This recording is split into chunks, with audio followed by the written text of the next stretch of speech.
Japan's Emperor Akihito, who turned 85 yesterday, has said he was heartened that the Heisei, achieving peace, era was coming to an end without his country having engaged in war.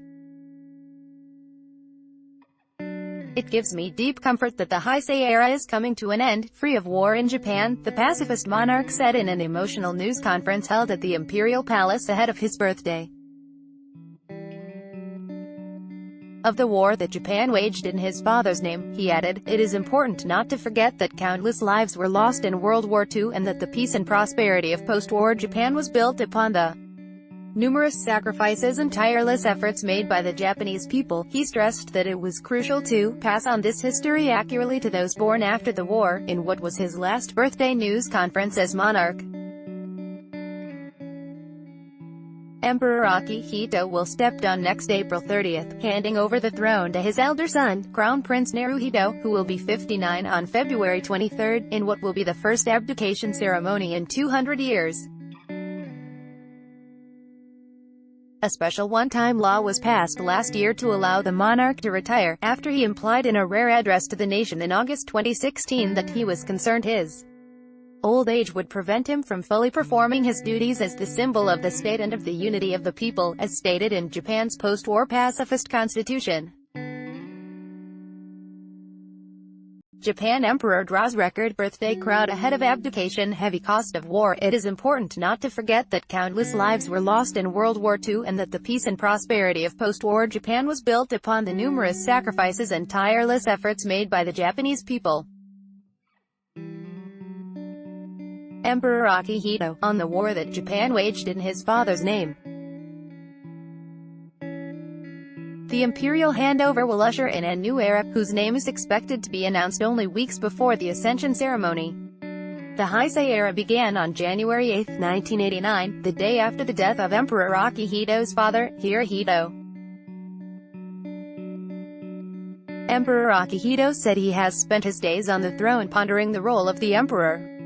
He said that over the next 4 months, he intends to carry out my duties in that capacity and shall continue to contemplate this question as I perform my day-to-day duties until the day of my abdication. The emperor is a venerated national symbol, as evident from the record 82,800 well-wishers who gathered at the Imperial Palace grounds in Tokyo yesterday. The emperor has actively sought to bridge the distance between the monarchy and the commoner, and has frequently traveled to disaster-stricken areas to extend his condolences and offer comfort to the people affected.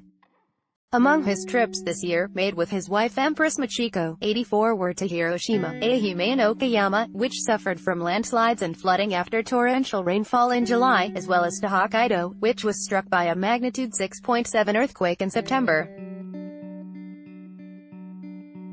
He said he was still at a loss for words to describe the deep sadness when he thinks about the many natural disasters that had struck in the Heisei era, notably the Kobe earthquake in 1995 and the Tohoku earthquake in 2011 that triggered a tsunami and a nuclear crisis.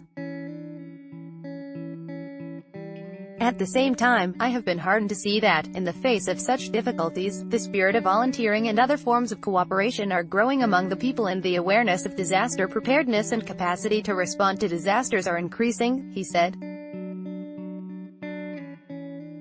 With the country suffering from the strains of an aging population, government data last Friday estimated the number of babies born this year at 921,000, the lowest since 1899 when comparable data was available. Japan recently passed a controversial immigration law to allow more foreign workers. Said the monarch, "I hope the Japanese people will be able to warmly welcome as members of our society those who come to Japan to work here." Emperor Akihito and Empress Michiko, a love story between a royal and a commoner that began on a tennis court, will mark their 60th marriage anniversary in April.